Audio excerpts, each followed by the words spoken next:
Hello बच्चों, स्वागत है आपका हमारे यूट्यूब चैनल में। आइए आज हम लोग पढ़ते हैं, जिस तरीके से आप सभी जानते हैं कि हम लोग इस समय चैप्टर नंबर 1 पढ़ रहे हैं। बोर्ड परीक्षा की तैयारी हम लोग की चल रही है। सन 2025 और 26 के सेशन के जो स्टूडेंट हैं उनके लिए चल रहा है। ठीक है, देखिए हम लोग का अभी पर्सनाली 1.1 कल का लेक्चर जो भी देखे होंगे स्टूडेंट, वहाँ पर पर्सनाली 1.1 का सारा क्वेश्चन कंप्लीट हो चुका है। ठीक है, इसके पहले आपका 2 वीडियो और आ चुका है।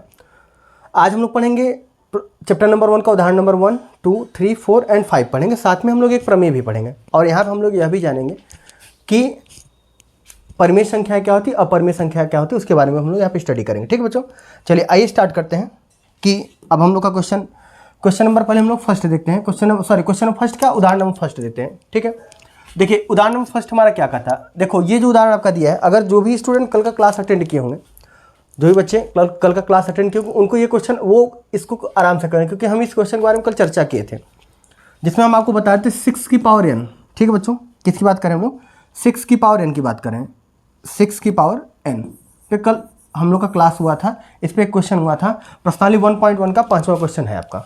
ठीक बच्चों, आप उस पर जैसे ये क्वेश्चन हुआ था सेम टू सेम वैसे आपका ये क्वेश्चन होगा, बस बदलाव क्या आएगा उसमें, जहाँ पे 6 है वहाँ पे क्या हो जाएगा आपका 4 हो जाएगा। ठीक है बच्चों, देखिए पहले हम लोग इस क्वेश्चन को करने पहले हम लोग इसको समझते हैं कि इस क्वेश्चन में क्या है। ठीक है बच्चों, इस क्वेश्चन को कैसे करना है, यह क्वेश्चन कहना क्या चाहता है, जो बच्चे आज का क्लास अटेंड करें उनके लिए थोड़ा ये आसान रहेगा। देखो यहाँ पे क्या कह रहा है, यहाँ पे क्या कह रहा है, यहाँ पे कह रहा है कि संख्याओं 4 की पावर n पर विचार कीजिए। मतलब 4 की पावर n का मतलब क्या होगा, 4 की पावर n का मतलब आप ऐसे समझ लीजिए कि जैसे कि n का मान 1 2 3 4 5, 4 की पावर 1 हो गया आपका। ठीक है, 4 की पावर 1, या फिर आप लोग इसको ऐसे बोल सकते हैं कि 4 की पावर 2 हो गया, 4 की पावर 3 हो गया, 4 की पावर 4 हो गया, 4 की पावर 5 हो गया, 4 की पावर 6 हो गया।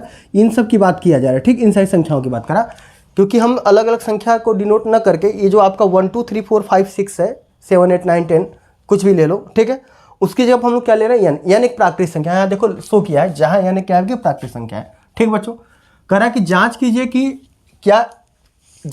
कि क्या n का कोई ऐसा मान है, n का कोई ऐसा मान है, मान का मतलब क्या, 1 2 3 4 5 6 7 8 जो हम n का मान ले रहे हैं, ऐसा कोई मान है जिसके लिए 4 की पावर n आपका अंक शून्य पर समाप्त हो। इसका मतलब समझो अंक शून्य पर समाप्त होने का मतलब क्या, जैसे कि देखो अगर हम 10 की बात करें, 20 की बात करें, ठीक है, 30 की बात करें या 90 की बात कर लें, समझ नहीं आ रहा, समझ नहीं, या 100 की बात कर ले, या 110 की बात कर ले। अगर इन सारी संख्याओं पे अगर आप नोटिस करिए तो ये सारी संख्याओं के अंत में क्या आ रहा है आपका शून्य आ रहा है। देख रहे हैं यहाँ पे क्या आ रहा है आपका शून्य आ रहा है। इसका तो ये सारी संख्या शून्य पर समाप्त हो रही हैं। ऐसे क्या 4 की पावर n मतलब 4 की पावर 1, 4 की पावर 2, 4 की पावर 3, 4 की पावर 5 में से ऐसा कोई संख्या है जिसको अगर हम इसका गुणा करें या इसको ओपन करें, ठीक है, तो हम लोग को अंक शून्य पर, जैसे अगर 4 की पावर 1 को ओपन करोगे तो आपका 4 आएगा, इसको क्या करो 16 आएगा, इससे क्या करोगे तो आपका क्या 64 आ रहा है।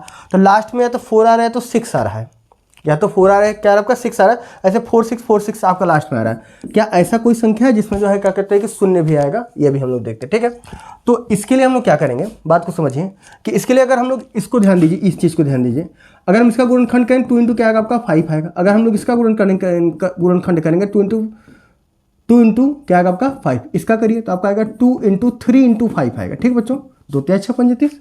अगर आप 100 का कर लीजिए, सपोज कर लेते हैं 100 का कर लीजिए, अगर 100 का करेंगे तो कितना आएगा, 2 दूना के 4 पंजे 20, 20 पंजे कितना आएगा आपका 100। देख रहे हैं, अगर आप नोटिस करिए प्रत्येक गुणनखंड जो जो शून्य पे समाप्त हो रहे हैं, इन सब का कर लीजिएगा, जो जो शून्य पे समाप्त हो रहे हैं, इनके गुणनखंड में 2 भी आ रहा है, 5 भी आ रहा है, 2 भी आ रहा है, 5 आ रहा है, 2 आ रहा है, 5 आ रहा है, 2 आ रहा है, क्या आ रहा है आपका 5 आ रहा है। इसका मतलब क्या आ रहा है कि शून्य पर समाप्त होने वाली जो भी संख्या होंगी उनके गुणनखंड में 2 आएगा और क्या आएगा आपका 5 आएगा।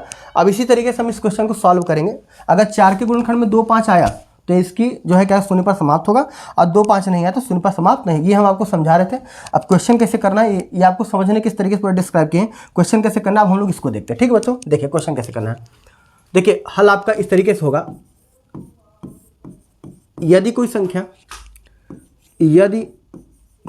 संख्या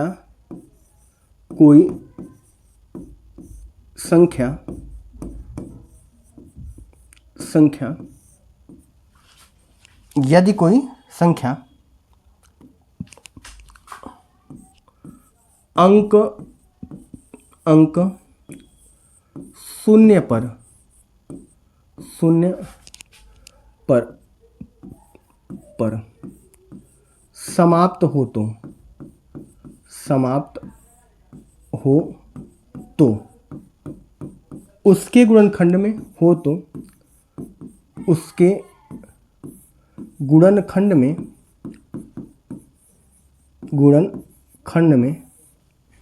उसके गुणनखंड में 2 और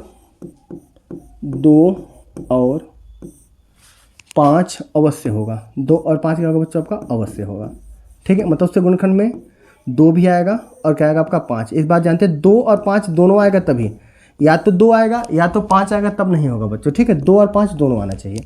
देखो अब क्या हुआ, अब कर लेते हैं 4 की पावर n का अब अभाज्य गुणनखंड, 4 की पावर n का अभाज्य गुणनखंड।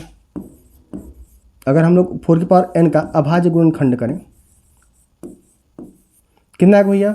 देखिए बाबू, क्या आएगा आपका? 4 की पावर n को हम लोग लिख सकते हैं 2 × 2 की पावर क्या लिख सकते हैं? n। कर सकते नहीं कर सकते?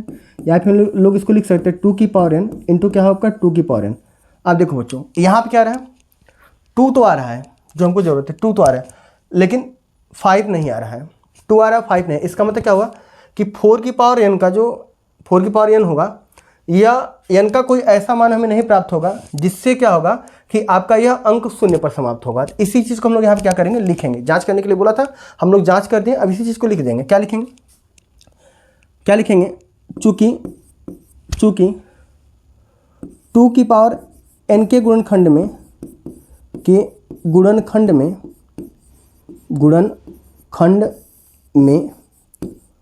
2 तो है, परंतु 5 नहीं है। ठीक है बच्चों, 5 नहीं है, 2 है परंतु क्या है बच्चों? 5 नहीं है। अर्थात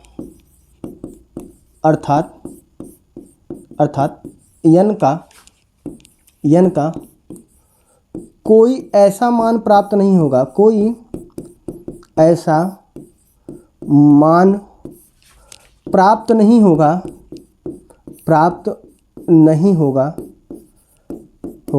जिससे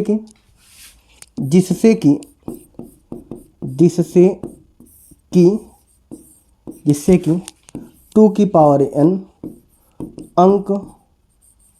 अंक 0 पर समाप्त होगा, 0 पर समाप्त हो। ठीक है बच्चों, ध्यान दीजिएगा। हमने क्या लिखा? वही चीज़ जो भी आप लोग समझे हैं। क्या समझे? यदि कोई संख्या अंक 0 पर समाप्त हो तो उसके गुणनखंड में 2 और 5 अवश्य होगा। उसके गुणनखंड में 2 और 5 अवश्य होगा। हम लोग क्या कि 4 की पावर n का गुणनखंड कर दिए। 2 तो था लेकिन क्या नहीं था इसमें? 5 नहीं था। तो इसी चीज़ को हम लिख देते हैं कि 2 की पावर n के गुणनखंड में 2 तो है परंतु 5 नहीं है। 2 है लेकिन 5 नहीं है। अर्थात n का कोई ऐसा मान प्राप्त नहीं होगा जिससे कि 2 की पावर n अंक 0 पर समाप्त हो। ठीक है बच्चों, ये आपका क्वेश्चन था। हम उम्मीद करते हैं कि आपको बहुत अच्छा समझ में आ गया होगा। और चलते नेक्स्ट क्वेश्चन की तरफ। ठीक है, अगला क्वेश्चन देखिए क्या करा। उदाहरण नंबर हम लोग का 2 दिया है। उदाहरण नंबर 2 देखिए क्या करा। संख्याओं क्या आपका 6 और 20 की अभाज्य गुणनखंड विधि से HCF को क्या ज्ञात करना है? एलसीएम। वेरी इजी क्वेश्चन है बच्चों, बहुत सरल क्वेश्चन, ध्यान दीजिएगा। बहुत सारे बच्चे इसको आराम से कर लेंगे। ठीक है, देखिए कैसे करेंगे। पहले हम 6 का गुणनखंड करेंगे। 6 का गुणनखंड क्या आएगा? 2 × 3 आएगा। ठीक है बच्चों, अब 20 का गुणनखंड करेंगे तो 20 का गुणनखंड कितना आएगा? 2 दूना के 4 और 4 पंजे कितना होगा आपका? 20 आएगा। बस हो गया। अब क्या करेंगे? अब क्या निकाल? HCF निकाल लीजिए। HCF क्या आएगा आपको बच्चों? HCF जो दोनों में कॉमन हो। दोनों में क्या आपका? 2 है। बस यही आपका HCF कितना आएगा आपका? एक बार लिखना आता है। ठीक है, HCF कितना होगा आपका? 2। LCM निकालेंगे। LCM कितना आएगा आपका? जो दोनों में कॉमन हो वो लिखा जाता है और जो कॉमन नहीं होता वो भी लिखा जाता है। और सिंपल वे में अगर ऐसा कहा जाता है तो चलिए आगे के क्वेश्चन बताएंगे क्या करना है। इस क्योंकि छोटा सा क्वेश्चन से हम तो डायरेक्ट से बताते हैं। जो दोनों में कॉमन हो, दोनों में 2 कॉमन है। क्या कॉमन नहीं है? ये 3 कॉमन नहीं, ये 2 कॉमन नहीं, सबको लिख दो। ठीक है, तो कितना हो गया आपका? 2, ये वाला 2 हो गया, इंटू क्या आपका 3, इंटू क्या आपका 5 हो गया। कंफर्म है बच्चों? अब मल्टीप्लाई 2 दूना के 4, 4 × 12, 12 पंजे कितना आपका? 60। मतलब कि HCF कितना आएगा आपका? HCF आपका कितना आएगा? HCF आपका आएगा 2। LCM कितना आएगा आपका? 60। ही आपका क्या हुआ? आपका आंसर। एकदम छोटा सा क्वेश्चन था, आप इसको आराम से कर सकते हैं। ऐसा था कि आप एकदम डायरेक्ट इसका आंसर दे सकते हैं। ठीक है, विदाउट हल किए। चलिए अगले क्वेश्चन की तरफ चलते हैं। देखिए अगला क्वेश्चन क्या कहता है बच्चों? क्या कह रहा है? सेम उसी प्रोसेस से। और हम आपको इसमें एक चीज़ बताया था, अगर नोटिस नहीं किए होंगे तो देखिए, पहले इसमें देख लेते फिर बात करते हैं। देखिए क्या कह रहा है कि अभाज्य गुणनखंड विधि द्वारा 96 मतलब 96 और 404 का HCF ज्ञात करना। देखो एक शब्द कह रहा है HCF ज्ञात कीजिए, फिर कह रहा है देखो और फिर इनका एलसीएम ज्ञात करिए। मतलब इनका एलसीएम ज्ञात करना, लेकिन कह क्या रहा है कि पहले आपको HCF ज्ञात करना है। कौन सी विधि द्वारा ज्ञात करना? अभाज्य गुणनखंड द्वारा। ये कह रहा है ना, अभाज्य गुणनखंड विधि द्वारा HCF केवल ज्ञात करना है, एलसीएम नहीं ज्ञात करना है। एलसीएम के लिए हम आपको एक फार्मूला बताए थे, अगर आप ध्यान दिए होंगे। एलसीएम बराबर क्या होता है बच्चों? देखिए एलसीएम का हम एक आपको फार्मूला बताए थे, जिनको अगर माइंड में होगा तो आप, जिनके दिमाग में हो, ठीक है बच्चों, जिनके दिमाग में हो तो ध्यान दीजिएगा कि एलसीएम का हम एक फार्मूला बताए थे। एलसीएम बराबर क्या होता है आपका? एलसीएम बराबर क्या होता है आपका? एलसीएम बराबर दो संख्याओं का गुणनफल, दो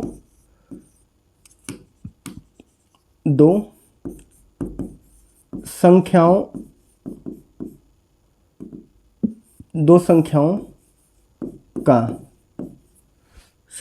का गुणनफल बटा में क्या होगा बच्चा आपका? HCF। कितना होगा आपका? HCF। लेकिन ये फार्मूला हमारा तभी लगेगा जब हमको HCF मालूम होगा। तो पहले हम लोग इसका HCF निकालते हैं। HCF निकालने के बाद फिर हम लोग क्या करेंगे? इस फार्मूले को लगा देंगे। ठीक है, दो संख्या कौन कौन सी है? ये दोनों संख्या है, एक तो 96 और क्या होगा आपका 404। इन दोनों का हम लोग गुणनफल जो आएगा वो रहेगा। अपन क्या होगा? HCF। चलो देखिए करते हैं। पहले हम लोग क्या करें? 96 का देखिए 96 का गुणनखंड करिए। कितना आएगा आपका? 2 से। कितना आएगा आपका यहाँ पे? 4 दूना के 8, 8 दूना के 16। फिर 2 से डिवाइड करेंगे, कितना आएगा आपका? 2 दूना के 4, 4 दूना के 8। ठीक है बच्चों, फिर 2 से करेंगे, कितना आएगा आपका यहाँ पे? 12। यही ना आएगा। फिर 2 से डिवाइड करेंगे, कितना आएगा बच्चों आपका यहाँ पे? 6। फिर 2 से डिवाइड करेंगे, यहाँ कितना आएगा आपका? 3। फिर 3 से डिवाइड करेंगे, कितना आएगा आपका यहाँ पे? 1। कन्फर्म है नहीं? समझ नहीं आ रहा? अब इसी प्रकार से किसका कर देंगे? 404 का कर लीजिए। किसका कर लीजिए? 404 का करेंगे। 404 का करेंगे बच्चों, 2 से करेंगे, 2 दूना के 4, ये आपका 0 उतर जाएगा। 2 दूना कितना आपका? 4। ठीक है, फिर 2 से फिर डिवाइड करेंगे, 1 आएगा, 0 आएगा, फिर कितना है आपका? 1 जो आपका है ये अभाज्य संख्या है। ठीक है, इसलिए आपका, अरे सॉरी 101 101 आपका अभाज्य संख्या है, इसे 101 किसी से डिवाइड नहीं होगा। मतलब अगर हम लोग इसको सॉल्व करेंगे तो कैसे करेंगे? देखिएगा, इसके लिए हम लोग इसको इस तरीके से कर लेते हैं। 96 के लिए हम लोग क्या लिख सकते हैं? 96 के लिए लिख सकते हैं क्या आपका? 1 2 3 4 5। ठीक है, 2 इंटू 2 इंटू 2 इंटू 2 इंटू 2। ठीक है, फिर क्या होगा आपका? इंटू 3 इंटू क्या होगा आपका? 3 इक्वल टू, ध्यान दीजिएगा कितना आ जाएगा। हम लोग इसको लिखना चाहते हैं इसलिए 2 की पावर 5 लिख सकते हैं, इंटू क्या होगा आपका? 3 होगा। ठीक है बच्चों, 404 को देखो, 404 को हम लोग लिख सकते हैं, क्या लिख सकते हैं? एक मिनट, थोड़ा सा यहाँ छूट गया है, आप इसको 101। ठीक है, यहाँ पर कितना आएगा आपका? 1 आएगा। हाँ चलो देखो क्या होगा आपका? 2 इंटू 101। या फिर हम लोग उसको लिख सकते हैं, क्या लिख सकते हैं बच्चों? 2 की पावर 2 लिख सकते हैं, इंटू क्या होगा आपका यहाँ पे? कितना होगा आपका? 101। क्या आपका? 101। ठीक है बच्चों, अब देखो HCF क्या होता है? HCF में सीधा सीधा ध्यान समझो, HCF में जो दोनों में कॉमन हो और उसका लोवेस्ट पावर सबसे छोटा वाला हो। तो दोनों में देखो, यहाँ पे 3 है लेकिन यहाँ पे 3 नहीं, यहाँ पे 101 है, यहाँ पे 101 नहीं है, देख रहे हैं। लेकिन दोनों में कॉमन क्या? 2 की पावर, देखो 2 दोनों में कॉमन है, तो इसमें सबसे छोटा जो पावर होता है, सबसे छोटा पावर वाला लिखते हैं। देखो सबसे छोटा वाला पावर वाला क्या आपका? 2 की पावर 2। समझ नहीं आ रहा? या फिर अगर आपको ऐसे नहीं समझ आता तो आप दोनों में कॉमन देखो ये 2 भी है, यहाँ पे 2 है, इनको ले लीजिए। समझ नहीं आ रहा? मतलब आपका कितना होगा? 2 इंटू 2 हो गया। समझ रहे बच्चों? 2 2 जा कितना आपका? 4। HCF कितना आपका? 4 आया। ये तो आपका जो पहला सेंटेंस यहाँ से यहाँ तक का है कि अभाज्य गुणनखंड विधि द्वारा 96 और 404 का HCF ज्ञात कीजिए। अब देखो, अब LCM ज्ञात करना है। LCM के लिए क्या करेंगे? क्या फिर इनका LCM, तो LCM के लिए हम लोग कौन सा फार्मूला लगाएंगे? ये जो हमारे पास फार्मूला है। ठीक है, दोनों संख्याओं का गुणनफल बटा क्या होगा आपका? HCF। तो चलिए हम लोग इसको जो है, चलिए हम लोग इसको फिर से लिखते हैं। ठीक है, HCF के लिए और LCM के लिए। तो देखिए LCM बराबर क्या हो जाएगा आपका? LCM बराबर क्या आएगा आपका? दोनों संख्याओं का गुणनफल, दोनों संख्याओं का गुणनफल बटा में क्या होगा बच्चों आपका, बटा होगा क्या होगा आपका HCF, क्या होगा आपका HCF, समझ नहीं आ रहा, दोनों संख्या गुणनफल बटा में क्या होगा आपका यहाँ पे HCF। ठीक है बच्चों, दोनों संख्याओं का गुणनफल बटा में क्या होगा आपका HCF। अब देखो दोनों संख्या कौन कौन सी हैं, LCM बराबर दोनों संख्याएं कौन कौन सी हैं, एक तो आपका कौन सा है 96 है, एक कौन सा आपका 404 है।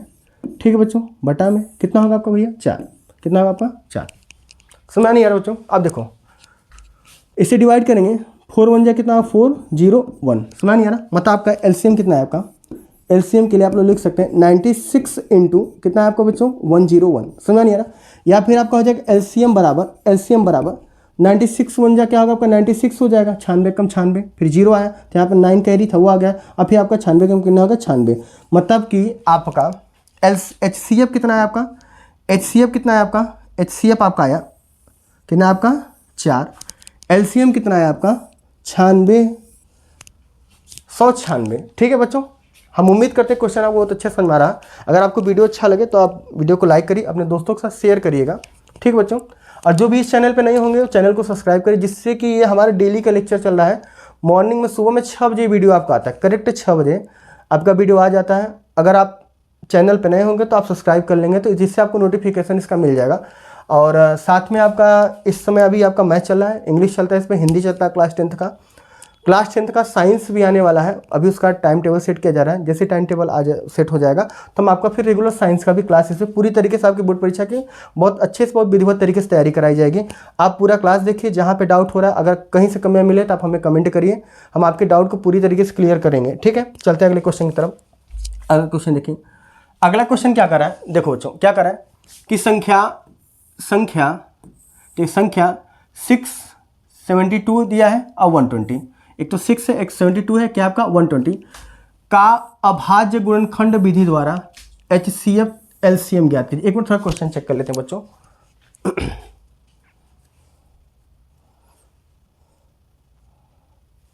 ठीक है बच्चों, चलिए देखते हैं।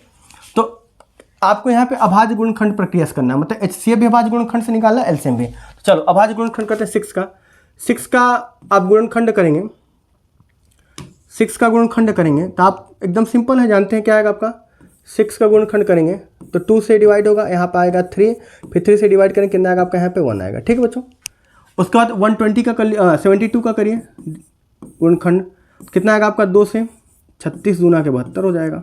ठीक है, फिर 2 से करेंगे 18 दूना कितना आएगा आपका 36, फिर 2 से डिवाइड करेंगे कितना आएगा आपका 9 आएगा, फिर 3 से डिवाइड करेंगे कितना आएगा आपका 3 आएगा, फिर 3 से डिवाइड करेंगे बच्चों कितना आएगा आपका 3 से डिवाइड करेंगे कितना आएगा आपका 1 आएगा। चलो अब 120 का इसी प्रकार से कर लेते हैं, 120 का कितना आएगा आपका 2 से डिवाइड करेंगे कितना आएगा बच्चों आपका यहाँ पे 60 आएगा, फिर 2 से डिवाइड करेंगे कितना आएगा आपका यहाँ पे 30 आएगा, फिर 2 से डिवाइड करेंगे बच्चों कितना आएगा आपका यहाँ पे 15 आएगा। ठीक है, फिर 3 से डिवाइड करेंगे बच्चों कितना आएगा आपका 5 आएगा, फिर 5 से डिवाइड करेंगे कितना आएगा आपका 1 आएगा। कन्फर्म है, कन्फर्म। हम उम्मीद करते हैं कि आपको बहुत अच्छे समझ में आ रहा है। एक तो आपका 6 का हो गया, 72 का हो गया और 120 का हो गया, समझ नहीं आ रहा। ठीक है बच्चों,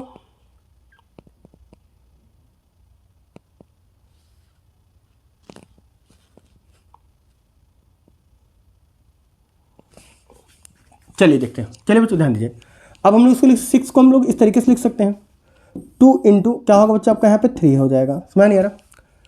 72 को हम लोग लिख सकते हैं बच्चों, ध्यान दीजिएगा 72 को हम लोग क्या लिख सकते हैं 2 इंटू 2 इंटू 2। ठीक है बच्चों, इंटू क्या आएगा आपका यहाँ पे 3 आएगा, इंटू क्या आएगा आपका 3। आप लोग इसको ऐसे लिख सकते हो, क्या लिख सकते हो 2 की पावर 2 लिख सकते हो, इंटू 3 की 2 की पावर कितना होगा आपका 1 2 3, 2 की पावर क्या होगा आपका 3 हो गया, इंटू में 3 की पावर कितना होगा बच्चों आपका यहाँ पे 2 आएगा। ठीक है, आगे चलते ध्यान दीजिएगा।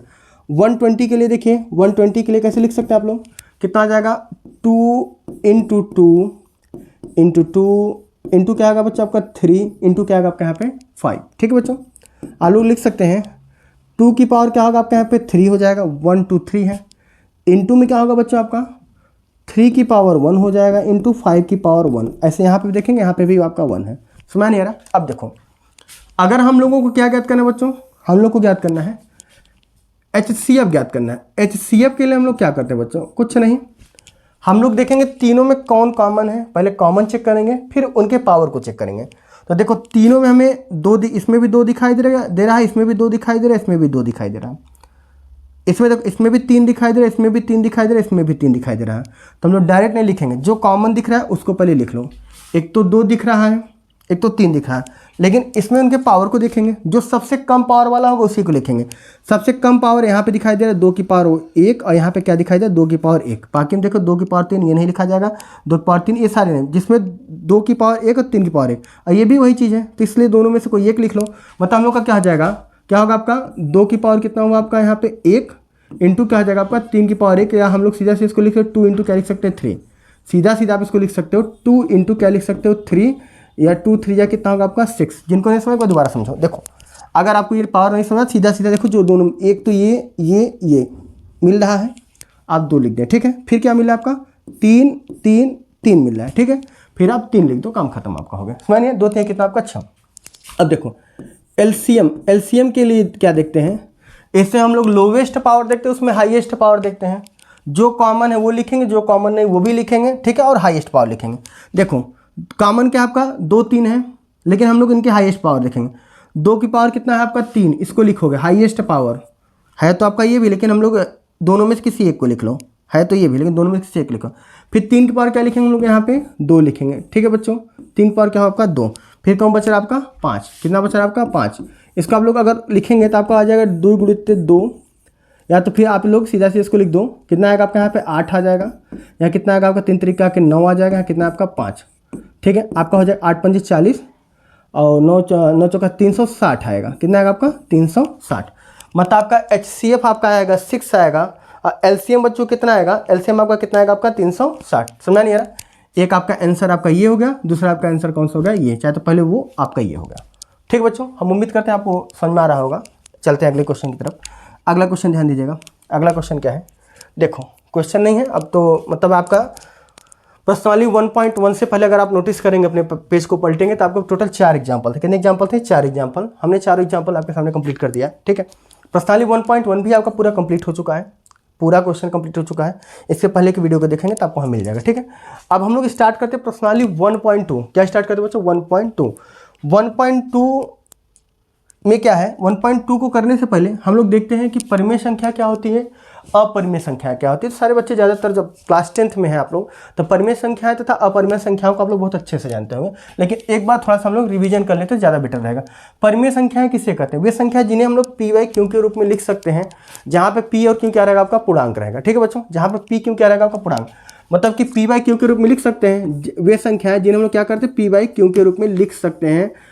जहाँ पे आपका p तथा q क्या रहेगा आपका पूर्णांक, तथा p तथा q आपका क्या रहेगा बच्चों, आपका पूर्णांक रहेगा। क्या रहेगा आपका पूर्णांक। कन्फर्म है नहीं, कन्फर्म है। p तथा q क्या आपका पूर्णांक।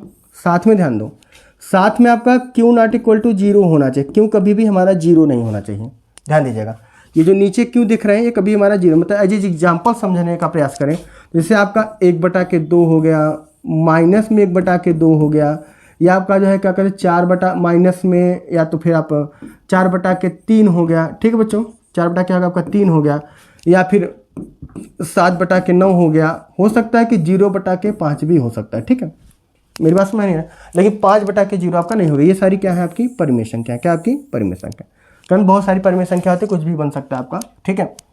अब अपरिमेय संख्या जस्ट इसका उल्टा कर सकते हैं। जैसे अगर आप यहाँ बोल रहे हैं कि वे संख्या जिनको हम लोग p/q के रूप में लिख सकते हैं, तो ठीक उल्टा वे संख्या जिनको p/q के रूप में नहीं लिखा जा सकता, वो हमारी क्या हो जाती है आपकी अपरिमेय संख्या, ठीक है। जैसे आपका अंडर रूट की संख्या है, अंडर रूट आपका क्या होगा 2 हो गया, अंडर रूट क्या होगा आपका 3 हो गया, या फिर क्लास 9th में आप लोग पढ़े होंगे आपका अशांत दशमलव प्रसार के बारे में। शांत दशमलव प्रसार, अशांत दशमलव, अशांत अनावर्ती, ठीक है, जिसको अनावसानी बोल सकते हैं आप लोग, ठीक है। तो आपका अशांत अनावर्ती जो दशमलव प्रसार होता है, ठीक है, जिसमें जो है क्या कहते हैं दशमलव के बाद जैसे 1.001 या फिर 01 लिख दें, या फिर 11 कर दें, या फिर तो अगर आप इस प्रसार को देखिएगा तो ये क्या आ रहा है कि एक स्टेप को फॉलो नहीं कर रहा, कुछ भी संख्या आ सकती, कुछ भी इस तरीके से अगर कोई आपका चल रहा है, ठीक है। अब इसी प्रकार संख्या निरंतर आपकी आती जा रही है, तो यह भी एक प्रकार से क्या है आपका अपरिमेय संख्या। ये भी आपका अपरिमेय, जितने भी रूट की संख्या हो गई या फिर इस तरीके की जो संख्या होती हैं उन्हें हम लोग क्या बोलते हैं, हम लोग अपरिमेय संख्या। साथ में आपका पाई जानते हैं ना पाई, अगर आप पाई को जानते होंगे, पाई का मान होता है आपका 22/7, लेकिन 22/7 आपको देखने में लग रहा है कि आपका क्या, आपका परिमेय संख्या है, ठीक है, ये आपका क्या, आपका परिमेय संख्या, लेकिन ये 22/7 लगभग भी बोला जाता है, ठीक है, ये आपका क्या, आपका लगभग की संख्या होती है, ये एग्जैक्ट पाई का मान नहीं होता है। इसलिए हम कभी भी पाई का मान 22/7 रखते हैं, लेकिन हम यह कभी नहीं बोल सकते कि पाई बराबर 22/7, ये नहीं होता, ठीक है बच्चों, ये कभी पाई बराबर 22/7 नहीं होगा, ठीक है, लगभग इसका मान लिया गया है, पाई का मान 22/7 होता है। तो पाई भी हमारा क्या होगा, एक अपरिमेय संख्या, क्या होगा आपका, एक अपरिमेय संख्या है।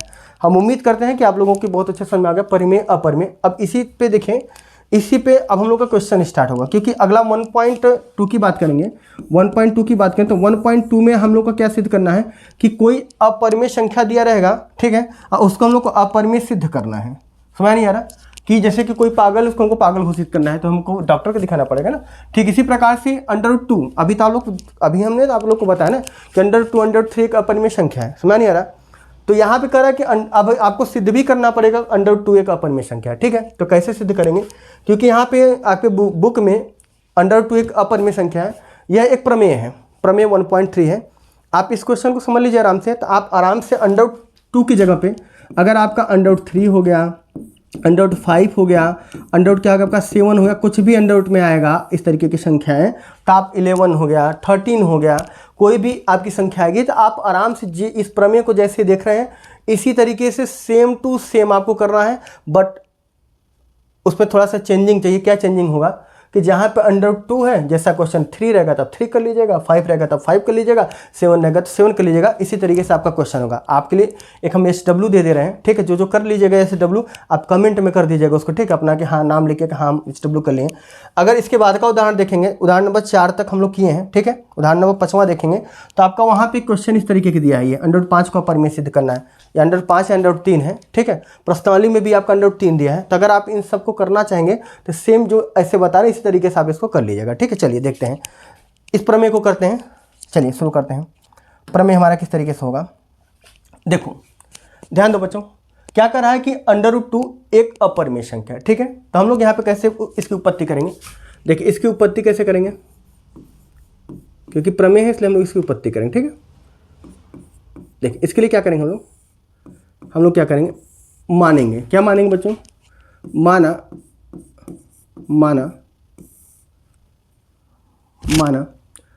√2 एक परिमेय संख्या है। एक क्या है बच्चों आपका, परिमेय संख्या। क्या मान लेंगे बच्चों, √2 एक परिमेय संख्या है,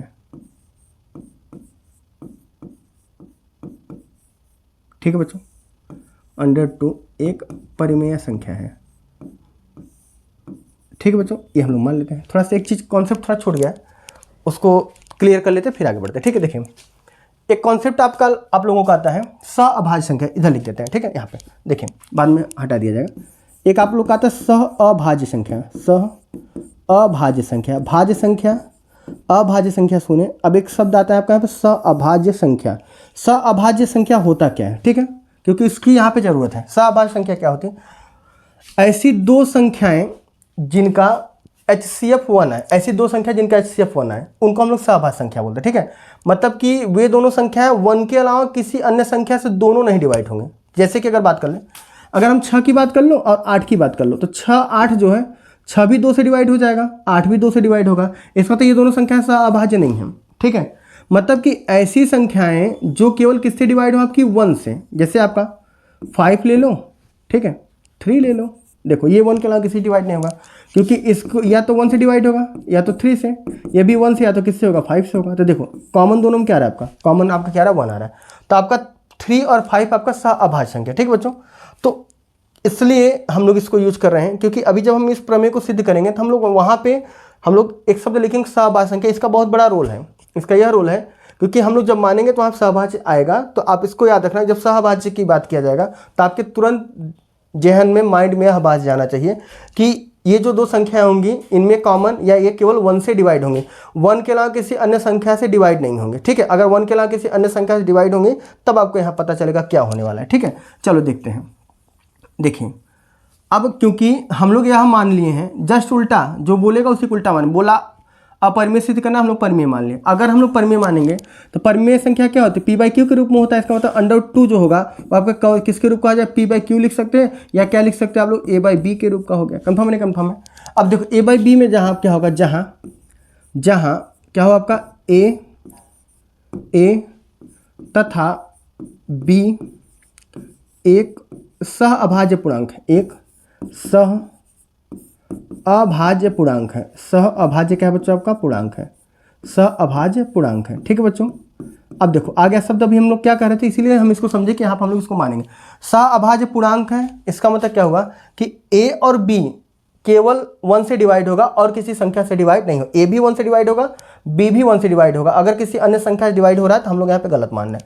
ठीक है, जहाँ पर आपका क्या हो रहा है आपका कि ए तथा बी एक सहअभाज्य पूर्णांक है। और एक बात और ध्यान देना, बी नॉट इक्वल टू 0, जहाँ बी नॉट इक्वल टू 0, कभी भी बी हमारा 0 नहीं होना चाहिए। ये चीज़ आप क्या करेंगे, शो करा देंगे, लिख देंगे साथ में। ठीक है, चलो आगे चलते हैं। अब देखो ये बात समझ में आ गया। आप क्या करेंगे, दोनों पक्षों का वर्ग करने पर, दोनों पक्षों का वर्ग करने पर, वर्ग करने पर। ठीक है बच्चों, दोनों पक्षों का क्या करेंगे हम लोग, वर्ग करने पर। इसका कलर चेंज कर देते हैं थोड़ा सा, आपके लिए ठीक रहेगा। ठीक है बच्चों, ओ ये तो कलर नहीं पता चल रहा है।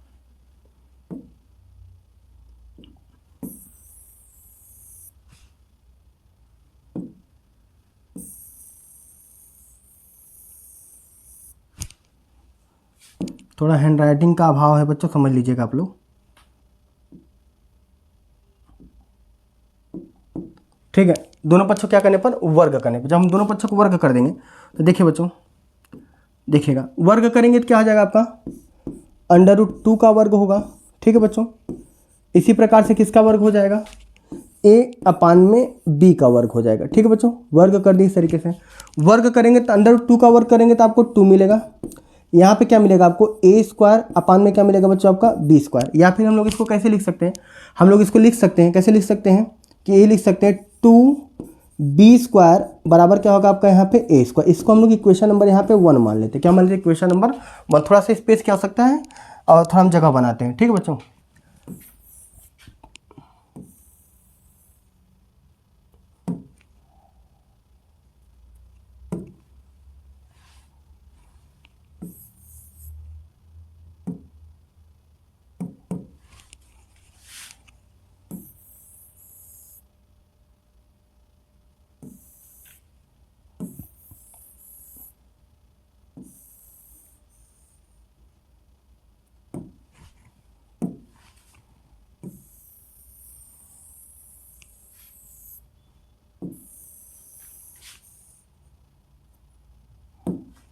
ठीक है बच्चों। देखिए अब क्या हुआ आपका, हम लोग इसको क्या मान लिए, हम लोग इसको हम लोग मान लिए इक्वेशन नंबर 1 मान लिए। ठीक है, ये हम लोग का इक्वेशन नंबर क्या हो गया आपका, 1 हो गया, ये 1 हो गया। ठीक है, अगर थोड़ा नोटिस करिएगा, ये जो हमारा a है, a हमारा क्या हो सकता है, a देख रहे हैं ना, a को अगर हम लोग 2 को बराबर धर तो हम लोग इसको ऐसे लिख सकते हैं, b² बराबर a²/2 लिख सकते हैं ना। b आपका इधर है तो a²/2। इसका मतलब क्या हुआ, जो 2 है वो a को क्या कर रहा है, डिवाइड कर रहा है। ठीक है, 2 क्या कर रहा है, a को डिवाइड कर रहा है। तो हम लोग इसी चीज़ को यहाँ पे लिखेंगे, इसी चीज़ को हम लोग लिखेंगे, चूँकि 2 ऐसे लिखिए, चूँकि a² 2 से विभाज्य है, a² 2 से विभाज्य है,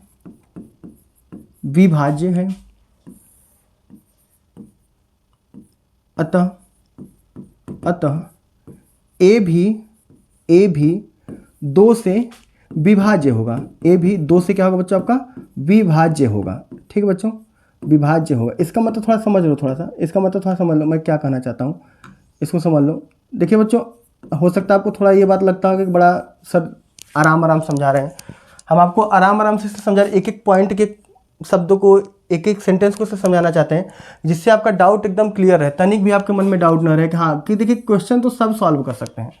क्वेश्चन हम कहीं से देख कर, किसी से हेल्प लेके हम क्वेश्चन सॉल्व कर सकते हैं, लेकिन उस क्वेश्चन का मतलब अगर हमको समझ में आ गया तो इस टाइप से चाहे जितने क्वेश्चन आएंगे सब सॉल्व कर लेंगे। नहीं तो आप केवल क्वेश्चन रटने का प्रयास करें, एक एक क्वेश्चन कर सकते, दो रट सकते हैं, आप 1000 क्वेश्चन कभी नहीं रट सकते। ठीक है बच्चों, अब देखो इसका मतलब आपको समझा देते हैं। जैसे आपका हमने लिखा कि ए स्क्वायर आपका 2 से विभाज्य है, तो ए भी हमारा 2 से विभाज्य होगा, ए भी हमारा क्या होगा आपका 2 से विभाज्य होगा। इसका मतलब समझ लो क्या होगा। जैसे अगर 2 का स्क्वायर करोगे ना बच्चों, 2 का स्क्वायर कर लो या किसी का स्क्वायर कर लो, 4 का स्क्वायर कर लो, 2 का स्क्वायर करोगे तो 2 का स्क्वायर क्या होगा हमारा 4, 4 हमारा 2 से विभाज्य होगा नहीं होगा। तो 2 का स्क्वायर जब 2 से विभाज्य हो रहा है तो क्या ये जो 2 है, 2 आपका 2 से विभाज्य नहीं होगा? बिल्कुल होगा, 2 भी हमारा क्या होगा 2 से विभाज्य होगा। तो वही यहाँ पे जो हम लोग 2 मान रहे हैं, 2 की जगह हम लोग का क्या था ए था, 2 की जगह क्या था आपका ए था, इसलिए हम उसको ए स्क्वायर बोले थे।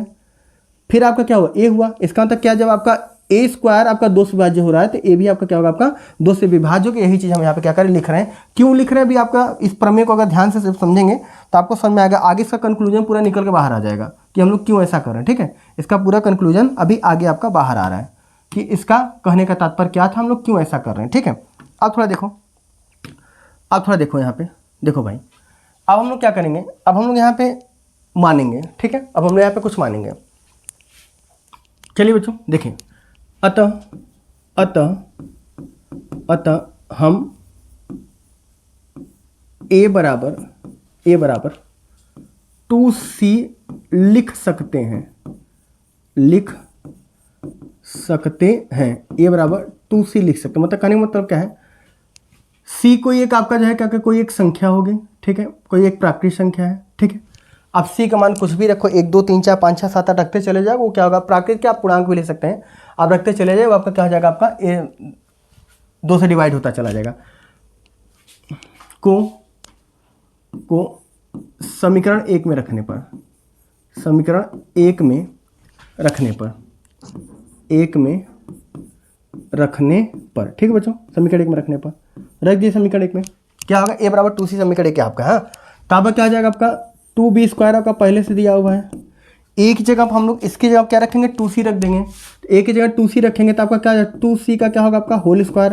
हम लोग इसको लिख सकते हैं 2b स्क्वायर बराबर 4c स्क्वायर। ठीक है बच्चों, अब क्या 2 दूना कितना होगा आपका 4, मतलब आपका आ जाएगा b स्क्वायर बराबर कितना होगा आपका यहाँ पे b स्क्वायर बराबर आपका आ जाएगा 2c स्क्वायर। हम लोग इसको ऐसे लिख सकते हैं, 2 आपके इधर आएगा डिवाइड में आ जाएगा, लेकिन हम थोड़ा सा उल्टा लिखेंगे। ये आपका ये हो सकता है c स्क्वायर बराबर क्या होगा b स्क्वायर बाई 2, सेम चीज़ ध्यान दीजिए, b स्क्वायर बराबर a square by 2, c square बराबर b स्क्वायर बाई 2। इससे निष्कर्ष क्या निकला, जैसे हम यहाँ लिखे हैं, यहाँ लिखे चूंकि a आपका 2 से विभाज्य है तो a स्क्वायर 2 से विभाज्य है तो a भी होगा। सेम शब्द यहाँ पे लिखेंगे, चूंकि b स्क्वायर 2 से विभाज्य है, इसका मतलब b भी क्या होगा आपका 2 से विभाज्य होगा। चूंकि b स्क्वायर 2 से विभाज्य है, 2 से विभाज्य है, विभाज्य है, विभाज्य है, अतः b भी 2 से विभाज्य होगा, 2 से विभाज्य होगा, विभाज्य होगा। अब थोड़ा देखो भाई, अब आपका है कंक्लूजन पूरा मिल गया, क्या बात था जो है। देखो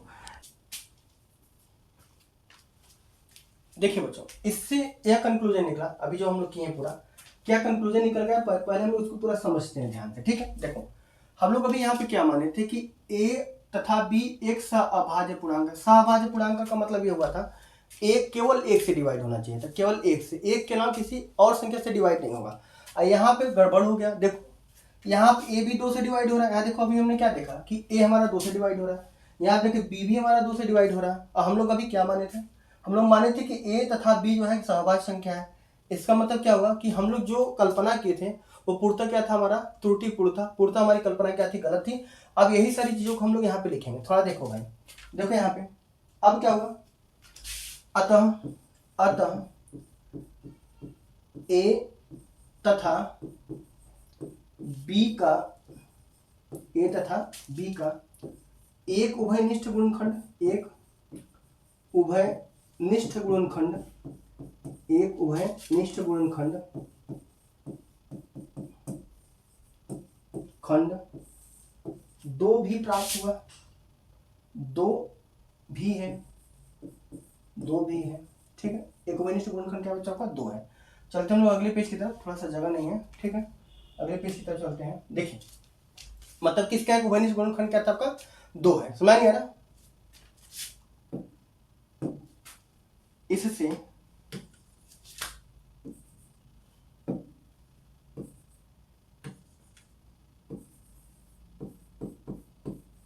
जिससे यह विरोधाभास उत्पन्न होता है, इससे यह विरोधाभास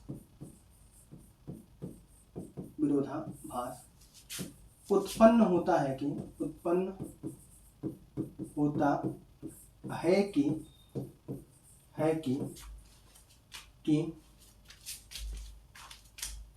ए तथा बी सअभाज्य संख्याएं नहीं है, सअभाज्य संख्याएं नहीं है, सअभाज्य संख्याएं नहीं है, संख्याएं नहीं है। ठीक है, अब यह विरोधाभास क्यों उत्पन्न हुआ, अर्थात ऐसे लिखें, यह विरोधाभास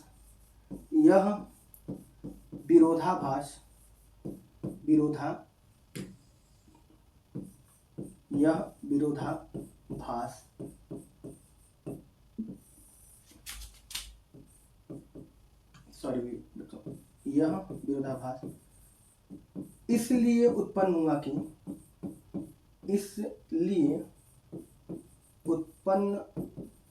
हुआ कि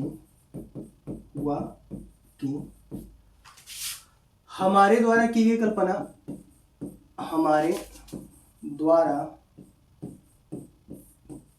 गई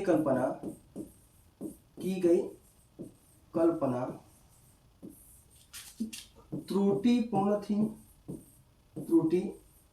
थी, अर्थात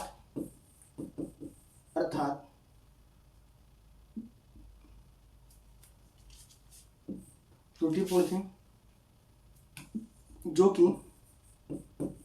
कि हम √2 को परिमेय संख्या माने थे,